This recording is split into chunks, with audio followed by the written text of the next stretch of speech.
guys, welcome back to my channel. I hope you all are doing super great. So आज हम रियाज का बहुत interesting सा project बनाने वाले हैं एंड ट्रस्ट मी ये प्रोजेक्ट आप लोगों के लिए बहुत ज्यादा यूजफुल होने वाला है.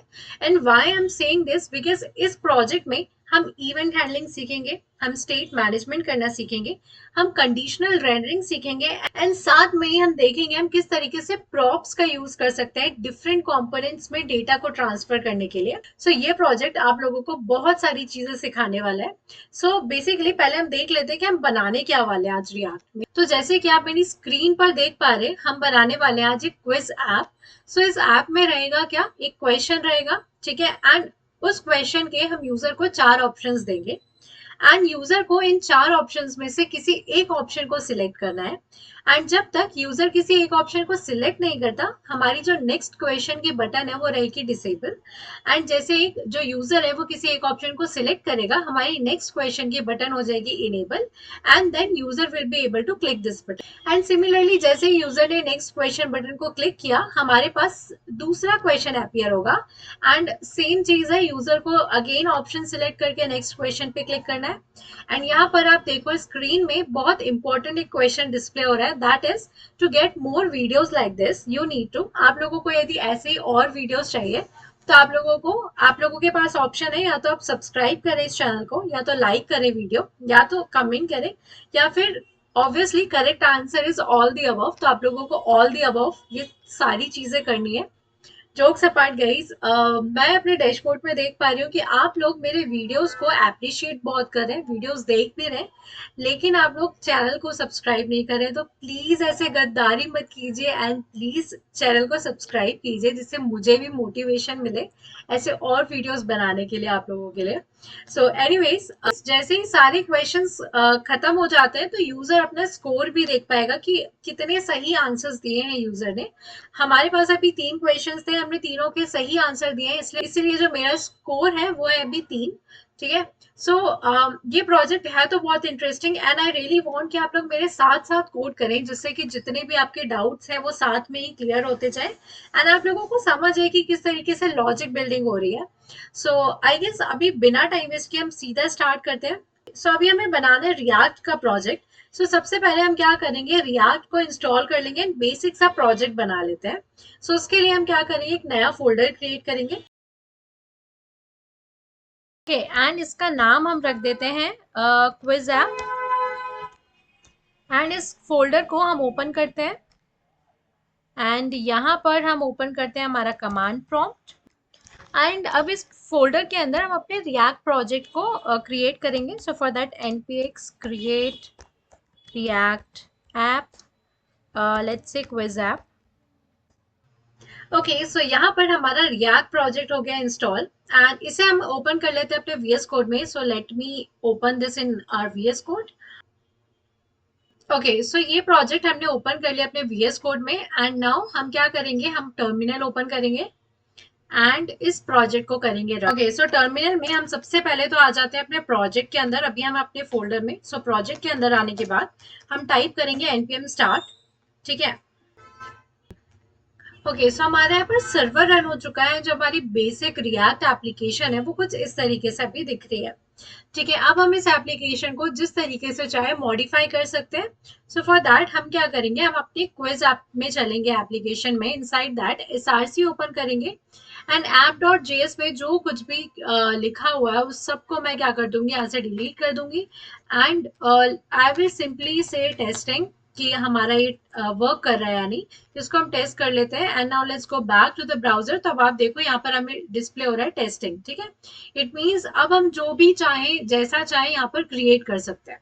सो फॉर दैट अब मैं क्या करूंगी, यहाँ से टेस्टिंग भी हटा देते हैं एंड यहाँ से अनयूज्ड जो भी चीज है उसको हटा देते हैं. ठीक है. सो अब हमें करना क्या है, हमें बनाना है क्विज एप्लीकेशन. ठीक है, क्विज ऐप बनाना है. सो फॉर दैट हम क्या करते हैं, एक नया src के अंदर एक फोल्डर बनाते हैं जिसका नाम मैं रख देती हूँ कंपोनेंट. ठीक है. एंड इस कंपोनेंट के अंदर हम एक नई फाइल बनाते हैं. ठीक है. इसका नाम मैं रख देती हूँ quiz.js. ठीक है. एक हमने js फाइल बना ली एंड एक और मैं फाइल बनाती हूँ, that is quiz.css. Okay, I don't think so यहाँ पर अभी तक किसी को कुछ इश्यू होगा. एंड वन मोर थिंग, इस प्रोजेक्ट के लिए मैंने CSS ऑलरेडी लिख के रखी है, क्योंकि इस प्रोजेक्ट का जो एम है वो है हमारा रिएक्ट सीखना, लॉजिक बिल्डिंग सीखना, ना कि CSS सीखना। सो CSS जो भी है इस प्रोजेक्ट की, मैं नीचे डिस्क्रिप्शन बॉक्स में डाल दूंगी, आप चाहें तो उसे कॉपी पेस्ट करके सेम यूज कर सकते हैं, या फिर आप अपने हिसाब से CSS इस प्रोजेक्ट में ऐड कर सकते हैं। सो let me paste the CSS here. ठीक है, तो ये है CSS, इसको मैं डाल दूंगी नीचे डिस्क्रिप्शन बॉक्स में, आप वहां से इसे ले सकते हैं। सो नाउ हमने क्या किया, एक कंपोनेंट फोल्डर बनाया, उसके अंदर एक CSS फाइल बनाई और एक JS फाइल बनाई।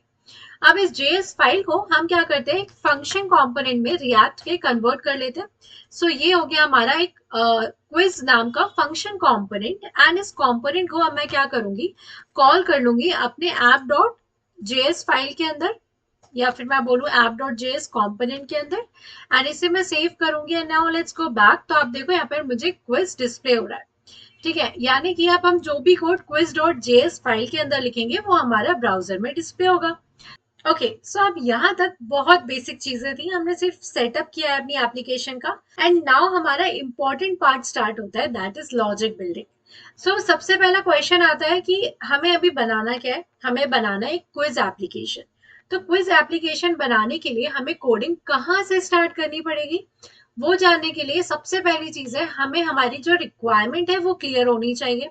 सो अभी हमारी रिक्वायरमेंट क्या है, अगर मैं इस प्रोजेक्ट में तो हमारे पास क्या है, कंटेनर है जिसमें क्वेश्चंस है एंड कुछ ऑप्शंस है एंड कुछ बटन्स है। ठीक है, तो हम यहाँ से स्टार्ट करते हैं। सबसे पहली चीज आती है कि हमारे पास कुछ क्वेश्चंस है। ठीक है, तो हम क्या करेंगे, एक लिस्ट बना लेंगे क्वेश्चंस की, ऑप्शंस की और उसके आंसर्स की। ठीक है, तो यहाँ पर हम लिखेंगे कांस्टेंट एंड एक वेरिएबल का नाम डाल देते हैं, दैट इज क्वेश्चंस।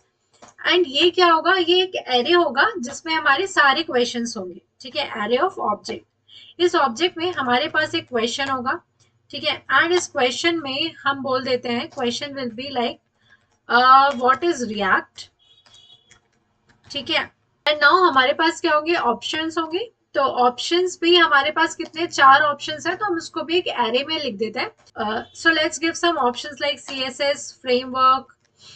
ठीक है, और second option will be react library and third option हम दे देते हैं react framework and let's say testing too. ठीक है, एंड इसका जो सही आंसर है वो भी हम लिख देते हैं, दैट इज आंसर इसका जो होगा वो क्या होगा, दैट इज रिएक्ट लाइब्रेरी। इतना तो हमें सबको पता है आई गेस, जिसे नहीं पता है वो पहले रिएक्ट का बेसिक सीख के आओ, उसके बाद ये प्रोजेक्ट बनाना। सो ये क्या हो गया, हमारा रिएक्ट लाइब्रेरीज का आंसर हो गया। ठीक है, तो हमने क्या किया, एक क्वेश्चन क्रिएट कर लिया, उसके ऑप्शंस दे दिए, करेक्ट आंसर भी स्टोर कर लिया एक वेरिएबल में। एंड सिमिलरली हम क्या करेंगे, जितने भी और ऑप्शंस है हमारे पास इस एरे के अंदर स्टोर कर लेंगे। So let me copy and paste some random questions. Okay, so what is 2+2, हमने एक और क्वेश्चन दे दिया। So for now let's say हमारे पास ये 2 क्वेश्चंस है। अब हमने क्या किया है, एक रिक्वायरमेंट तो पूरी कर ली कि हमारे पास लिस्ट ऑफ क्वेश्चंस है, ऑप्शंस है एंड करेक्ट आंसर भी हमें पता है, हमने स्टोर करके रख लिया एक फाइल में। एंड नाउ अब हमारे पास नेक्स्ट काम आता है, दैट इज अब हमें इन सारी चीजों को डिस्प्ले करवाना है अपनी स्क्रीन में।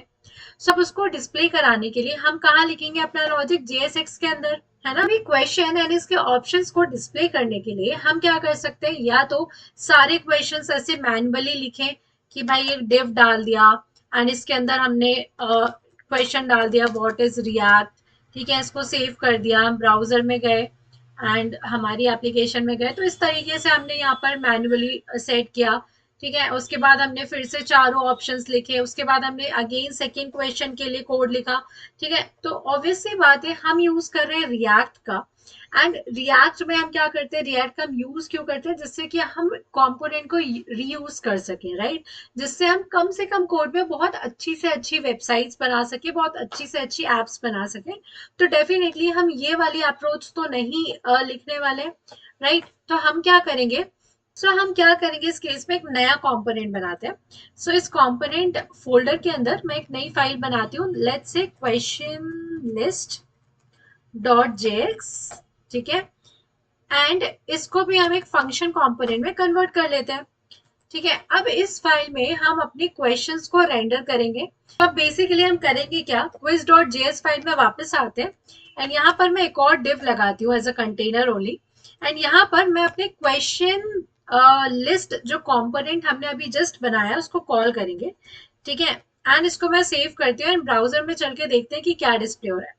तो हमें डिस्प्ले हो रहा है क्वेश्चन लिस्ट। ठीक है, सो अभी हम करने क्या वाले हैं, इस क्वेश्चन लिस्ट कंपोनेंट में हम एक एक करके क्वेश्चंस डिस्प्ले करेंगे एंड उसके ऑप्शन डिस्प्ले करेंगे। इट मींस हम एक बार में सिर्फ एक ही क्वेश्चन डिस्प्ले करेंगे एंड उसके ऑप्शन डिस्प्ले करेंगे एंड जब यूजर नेक्स्ट बटन पे क्लिक करेगा तब हम दूसरा क्वेश्चन डिस्प्ले करेंगे एंड उसके आंसर डिस्प्ले करेंगे। इट मींस हम एक बार में सारे क्वेश्चंस तो नहीं डिस्प्ले करवाने वाले। तो अब हम इसको किस तरीके से अचीव करेंगे कि भाई एक टाइम पर एक ही क्वेश्चन हमारा डिस्प्ले हो लिस्ट में। सो उसके लिए हम क्या करते हैं, एक नया वेरिएबल बनाते हैं। ठीक है, एंड उसको हम हैंडल करेंगे with the help of use state. So let's say current state या current question index and let's say set current question index.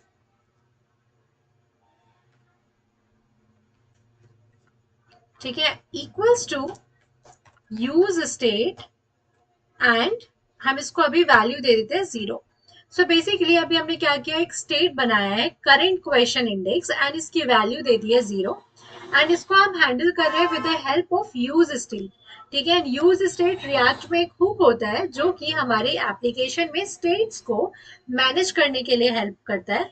And states के रिएक्ट में वेरिएबल्स को हम सिंपली रिएक्ट में बहुत सिंपल लैंग्वेज में बोलो तो स्टेट बोलता है।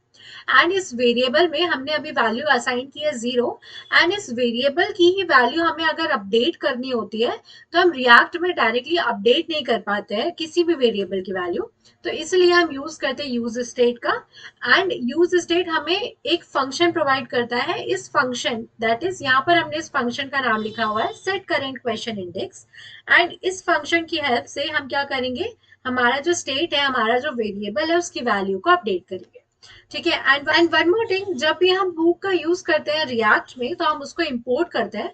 ठीक है, रिएक्ट से तो लाइन नंबर 1 में आप देख सकते हैं मैंने यूज स्टेट हुक को इंपोर्ट किया हुआ है। सो नाउ अब हम क्या करेंगे, क्वेश्चन लिस्ट कंपोनेंट में प्रॉप्स पास करेंगे। दैट इज सबसे पहला हम प्रॉप पास कर देते हैं दैट इज क्वेश्चन। एंड यहाँ पर मैं क्या करूंगी, क्वेश्चन, क्योंकि क्वेश्चन हमारा एक एरे है। ठीक है, और मुझे एक एक करके जो अपने क्वेश्चन है वो पास करना है। सो मैं क्या करूंगी, इस क्वेश्चन का ऐसा index that is current question index जिसकी वैल्यू अभी क्या है 0।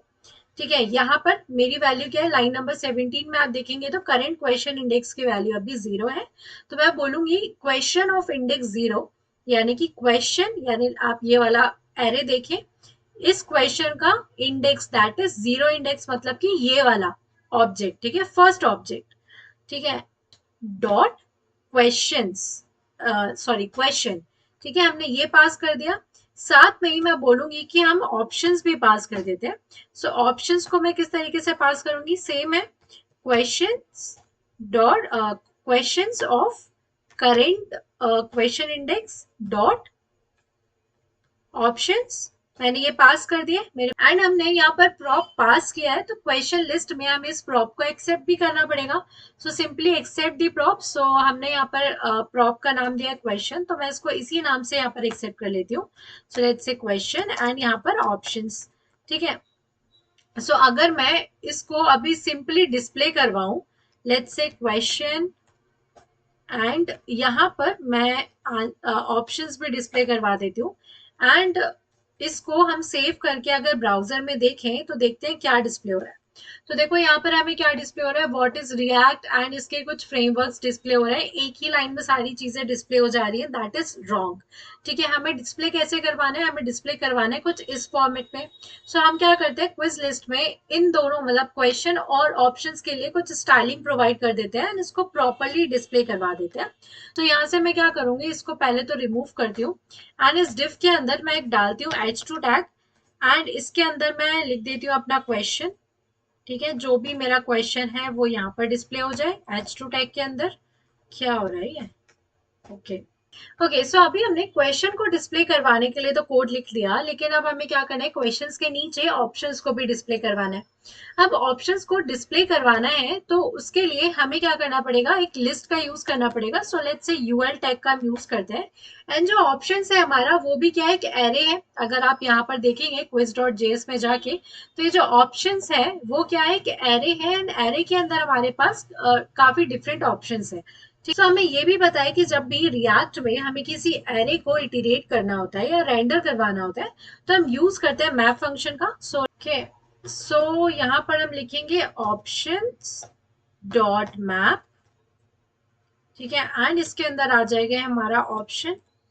ठीक है, ऑप्शन एंड लेट्स से इंडेक्स एंड एरो फंक्शन लिखते हैं इसको हम। एंड यहाँ पर क्योंकि हमें एज अ लिस्ट डिस्प्ले करवाना है, तो मैं क्या करूंगी, यहाँ पर लिखूंगी एक li टैग। ठीक है, एंड इसके अंदर मैं लिख दूंगी ऑप्शन। ठीक है, ऑप्शन को आप रेंडर करा देते हैं। एंड जब भी हम मैप फंक्शन का यूज करते हैं तो हमें यूज करना होता है की का। सो की में हम डिस्प्ले करा देते हैं इंडेक्स, क्योंकि जो की होती है वो हमेशा यूनिक वैल्यू होनी चाहिए। So now let's go back to the browser. तो आप देखो यहाँ पर हमारे पास 4 ऑप्शंस डिस्प्ले हो रहा है, लेकिन अभी यहाँ पर जो CSS है वो अप्लाई नहीं हो रही है। क्यों? क्योंकि हमने यहाँ पर फाइल बनाई है quiz.css, जिसका हमने यूज ही नहीं किया है। सो let me import this file here.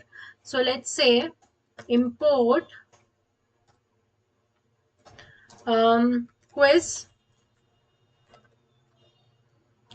from quiz.css। सो हमारे पास एक एरर आ रही है, that is quiz has already been declared। Okay, क्योंकि हमने अपने कंपोनेंट का नाम भी quiz रखा है। सो लेट मी से quiz css एंड इसको हम सेव कर लेते हैं। And now let's go back to the browser. तो आप देखो यहाँ पर हमारी CSS अप्लाई हो चुकी है। तो यहाँ पर हमने बेसिक चीजें कर ली, दैट इज हमने अपने क्वेश्चन को रेंडर करा दिया, हमने ऑप्शंस को रेंडर करा दिया। अब हम क्या करते हैं, नेक्स्ट बटन भी डिस्प्ले करवा देते हैं जिसमें यूजर क्लिक कर पाए नेक्स्ट बटन पर। So let's do one thing, next button हम यहाँ पर ही क्वेश्चन लिस्ट के नीचे डिस्प्ले कराते हैं। सो नाउ लेट्स से एक बटन मैं बना देती हूँ एंड इसमें हम लिख देते हैं नेक्स्ट क्वेश्चन। ठीक है, नेक्स्ट क्वेश्चन एंड इसको हम सेव करते हैं। And now let's go back. तब आप देखो यहाँ पर मेरे पास नेक्स्ट क्वेश्चन यहाँ पर डिस्प्ले हो रहा है। ठीक है, लेकिन यदि आप नोटिस करें तो ये जो नेक्स्ट क्वेश्चन बटन है वो अभी इनेबल है। ठीक है, मैंने कोई भी एक आंसर अभी सिलेक्ट नहीं किया है, लेकिन तब भी जो मेरी नेक्स्ट क्वेश्चन बटन है वो इनेबल है। इट मींस अब हमें क्या करना है, कि ऐसी फंक्शनैलिटी लिखना है जिसमें यूजर एक करेक्ट आंसर को सिलेक्ट कर पाए एंड उसके सिलेक्शन के बाद हमारा जो क्वेश्चन है वो क्या हो, क्वेश्चन बटन जो है वो इनेबल या डिसेबल हो पाए। तो उसके लिए मैं क्या करूंगी, एक और नया वेरिएबल बनाती हूँ यहाँ पर। Let's say constant, let's say current answer. ठीक है, and let's say set current answer equals to use state. And इसकी वैल्यू हम इनिशियली दे देंगे नल। जब तक यूजर कोई वैल्यू सिलेक्ट नहीं करेगा तो करेंट आंसर हमारे पास नल रहेगा। जब यूजर कोई वैल्यू सिलेक्ट करेगा एट दैट टाइम ओनली हम क्या करेंगे, इस करेंट आंसर की जो वैल्यू है उसको अपडेट करेंगे। ओके, वन मोर थिंग, जो यूजर है वो किसी भी ऑप्शन को किस तरीके से सिलेक्ट कर सकता है। यानी कि अगर मैं यहाँ पर जाऊँ ब्राउजर में एंड यूजर को इन 4 ऑप्शंस में से किसी एक ऑप्शन को सिलेक्ट करना है, चूज करना है, तो वो किस तरीके से कर सकता है, by clicking on that option. यानी कि मुझे क्या करना है, ऑन क्लिक फंक्शनैलिटी हैंडल करना है। एंड जब भी यूजर एक ऑप्शन को क्लिक करेगा तो जो करेंट आंसर है, ठीक है, ये जो करेंट आंसर है उसकी वैल्यू नल की जगह जो भी ऑप्शन चूज किया गया है उससे सेट हो जानी चाहिए। सो इसको अचीव करने के लिए हम क्या करते हैं, सबसे पहले चलते हैं अपने क्वेश्चन लिस्ट डॉट जेएस में एंड इस लिस्ट के अंदर एक ऑन क्लिक फंक्शनैलिटी लगाते हैं। एंड वाई इस लिस्ट के अंदर, क्योंकि जो यूजर है वो ऑब्वियस सी बात है कहाँ पर क्लिक करेगा, इस लिस्ट में ही क्लिक करेगा to choose the correct option. तो हम क्या करेंगे, इस लिस्ट में ही ऑन क्लिक फंक्शनैलिटी लगाते हैं एंड इसमें हम बोलेंगे कि भाई हैंडल क्लिक। ठीक है, एंड हैंडल क्लिक में हमें क्या करना है, इस ऑप्शन को पास कर देना है।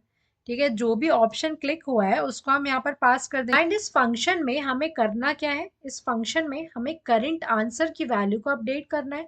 एंड करंट आंसर हमारा कहाँ पर है, वो तो हमारा quiz डॉट जेएस फाइल में है। एंड हमने ये फंक्शन कहाँ लिखा हुआ है, question list dot JS file में। लेकिन सो इट मीन्स हमें इस फंक्शन को पास करना है एज अ प्रॉप। तो हम इसको किस तरीके से कर सकते हैं, बेसिकली हम इसको इस तरीके से पास कर सकते हैं, हैंडल क्लिक, ठीक है, from quiz to question list. And हमने क्या बोला कि जब यहाँ पर ये फंक्शन क्लिक होगा तो यहाँ से हम इसको डिफाइन करेंगे क्विज डॉट जेएस फाइल के अंदर। सो यहाँ पर हम लिखेंगे constant handle click equals to, यहाँ पर हम एक्सेप्ट करेंगे ऑप्शन को एंड इसको हम एरो फंक्शन जैसे लिखेंगे। एंड यहाँ पर हम क्या कर देंगे, सेट करेंट आंसर को अपडेट कर देंगे ऑप्शन के साथ, ठीक है। एंड इसको हम कर देंगे सेव, ठीक है।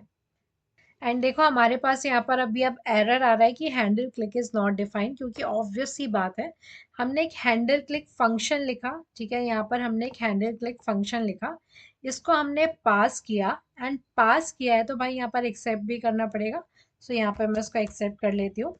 एंड एक्सेप्ट करने के बाद हमने क्या किया, इस फंक्शन को कॉल किया ऑन क्लिक पर, ठीक है। जब भी कोई यूजर इस लिस्ट पर क्लिक करेगा तो ये फंक्शन कॉल होगा। एंड ये फंक्शन कहाँ पर कॉल होगा, क्विज ऐप के अंदर कॉल होगा।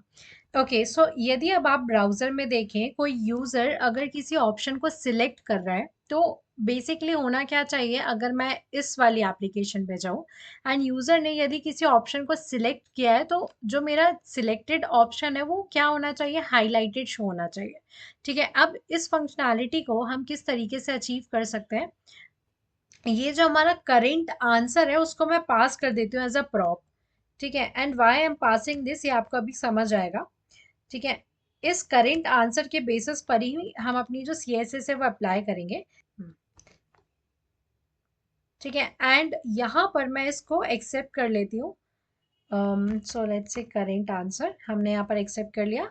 एंड अब मैं इस एल आई में क्लास नेम लगाऊंगी। सो let's say class name, and इसको हम रेंडर करेंगे based on the condition. And L से अगर क्लास नेम इक्वल्स टू अगर ऑप्शन है, सो इन दैट केस आप क्लास नेम अप्लाई कर दो सिलेक्टेड, ठीक है, अदरवाइज कोई क्लास अप्लाई मत करो, ठीक है। एंड इसको हम सेव करते हैं। And what is selected, selected के लिए मैंने यहाँ पर सी एस एस ऑलरेडी लिख के रखा हुआ है।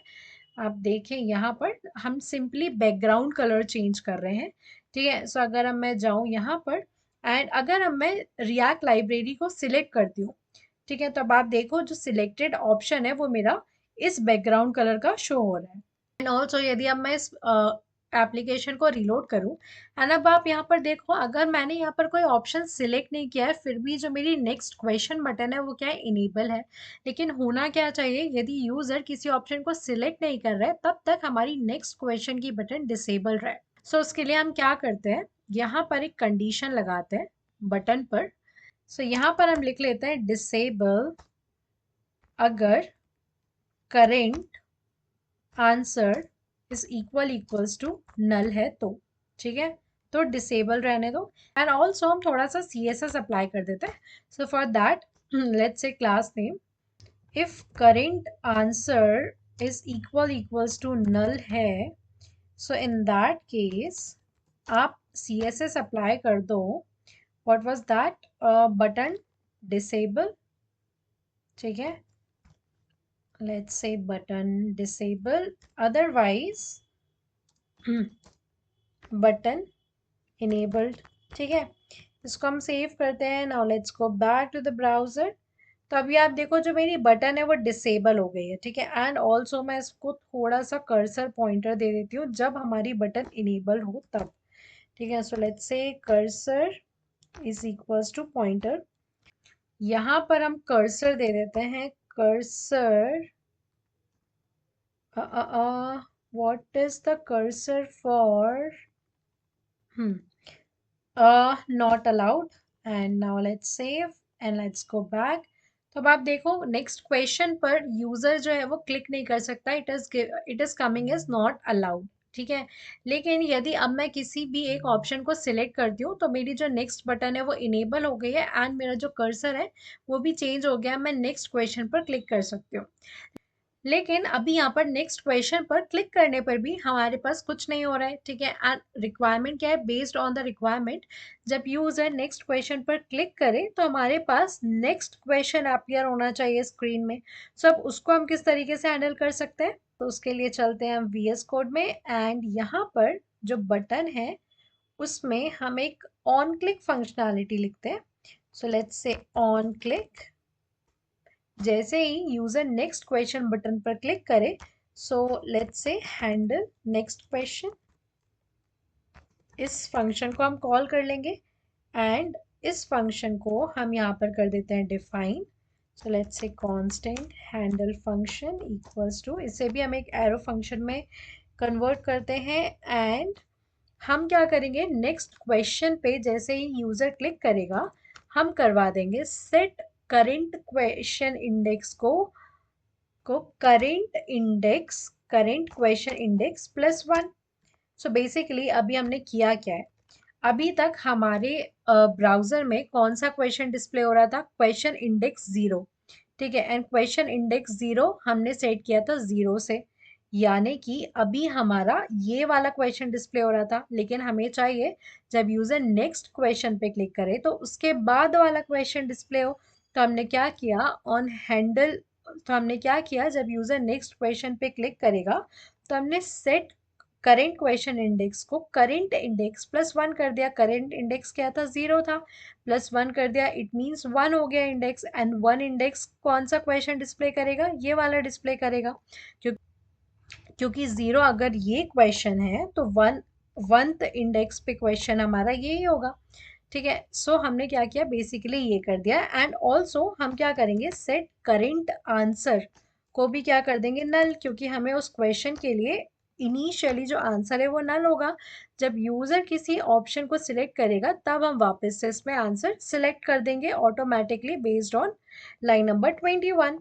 सो now let's go back and अगर अब मैं नेक्स्ट क्वेश्चन पे क्लिक करूं तो अब आप देखो मेरे पास क्या है, 2 + 2 कितना होता है, हमारा ये जो नेक्स्ट क्वेश्चन है वो भी डिसेबल है। एंड अब मैं क्या कर सकती हूँ, एक ऑप्शन को सिलेक्ट भी कर सकती हूँ। सो अगर मैं नेक्स्ट क्वेश्चन पे क्लिक करूंगी तो क्या होगा, क्वेश्चन रीडिंग अनडिफाइंड, अब मेरे पास एरर आ रहा है। ओके, सो अब ये जो रन टाइम एरर है वो क्यों आ रहा है, क्योंकि हमने यहाँ पर एक लॉजिक लिखा है कि भाई आप क्या करो, जब भी नेक्स्ट क्वेश्चन पे क्लिक कर रहे हैं तो आप जो करंट इंडेक्स है उसको +1 कर दो। तो सो +1 करते जाएगा तो क्या होगा, हमारे पास क्वेश्चंस तो दो ही हैं, यानी कि हमारे पास जो इंडेक्स की वैल्यू है वो या तो हमारे पास 0 है या तो 1 है। लेकिन हमारे पास जब इंडेक्स की वैल्यू लाइन नंबर 25 में 2 होगी एंड इस 2 पर, ठीक है, कुछ एग्जिस्ट ही नहीं कर रहा है, क्योंकि ये क्या है, 0 है, ये है 1। अब 2 पर हमारे पास कुछ है ही नहीं तो वो क्या डिस्प्ले करवाएगा, राइट। तो इसको हैंडल करने के लिए हम क्या करेंगे, कंडीशन डाल देंगे, दैट इज यदि करेंट क्वेश्चन इंडेक्स, ठीक है, जो भी है 0 1 2 जितना भी है, जब तक ये लेस देन हमारा क्वेश्चंस डॉट लेंथ से कम है, ठीक है, ठीक है, लेंथ से कम है, इन दैट केस तब तक ही आप क्या करो, ये वाले डिफ को हम कर लेते हैं यहाँ से कट और कर देते हैं यहाँ पर पेस्ट, ठीक है। एल्स आप कुछ मत शो करो फिलहाल, ठीक है। ओ गॉड, दिस, एंड इसको हम सेव करते हैं। एंड अब अगर मैं सिलेक्ट करूँ एक question, next question 4 and next question, तो मेरे पास कुछ डिस्प्ले नहीं हो रहा है, क्योंकि हमने यहाँ पर एक कंडीशन लिखी है कि भाई अगर ये वाली कंडीशन लाइन नंबर 30 की जो कंडीशन है वो ट्रू होती है तो ही आप ये सारी चीज़ें डिस्प्ले करो, अदरवाइज आप कुछ डिस्प्ले मत करवाओ, ठीक है। सो एटलीस्ट अब मेरी जो एरर है वो नहीं आ रही है, हमारे पास एक ब्लैंक स्क्रीन आ रही है। अब हमें ब्लैंक स्क्रीन नहीं चाहिए, अगर हमें चाहिए जब क्वेश्चंस खत्म हो जाए तो आप हमें सिंपली स्कोर डिस्प्ले करवा दो, ठीक है। अब स्कोर भी काउंट करवाना पड़ेगा, सो उसके लिए मैं क्या करूँगी, एक और वेरिएबल बनाऊंगी, let's say const score, let's say set score equals to use state, and इसकी वैल्यू हम इनिशियली रख देते हैं 0। ठीक है। एंड जो स्कोर है उसकी वैल्यू कब इंक्रीज होगी जीरो से, जब जो यूजर है वो करेक्ट आंसर देगा। ठीक है। सो हम क्या करेंगे, जब भी यूजर किसी ऑप्शन पर क्लिक करेगा, ठीक है, उसी टाइम हम चेक कर लेंगे कि जो ऑप्शन यूजर ने क्लिक किया है, that is if option is equals to question of current question index dot answer के अगर इक्वल है, in that case set score as score plus one. And हम क्या करेंगे, इस स्कोर को यहाँ पर डिस्प्ले करवा देंगे। उसके बाद मैं एक डिव लगा देती हूँ, एंड लेट्स से div, and we'll say your score is your score is and we'll say score, and इसको हम सेव करते हैं। Now let's go back to the browser। यहाँ पर मैं सेलेक्ट करती हूँ React लाइब्रेरी, यहाँ पर 4 and next question। सो मेरे पास डिस्प्ले हो रहा है योर स्कोर इज 2। ठीक है। सो ये थी हमारी बहुत ही सिंपल सी एक रिएक्ट की quiz application, and I really hope आप लोगों को ये सिंपल कॉन्सेप्ट समझ आए होंगे। So I guess that is all for this video guys. मिलते हैं नेक्स्ट वीडियो में, बट बिफोर लिविंग यदि आप इस चैनल पर नए हैं तो please subscribe to my channel, and also यदि आप इस चैनल से थोड़ा भी कुछ सीख रहे हैं तो please like the video and also comment your genuine feedback. And यदि आप चाहें तो आप मुझसे इंस्टाग्राम पर भी कनेक्ट कर सकते हैं, मैं नीचे इंस्टाग्राम का हैंडल भी मेंशन कर दूंगी। So I guess that is all for this video guys. Thank you guys for watching. Bye.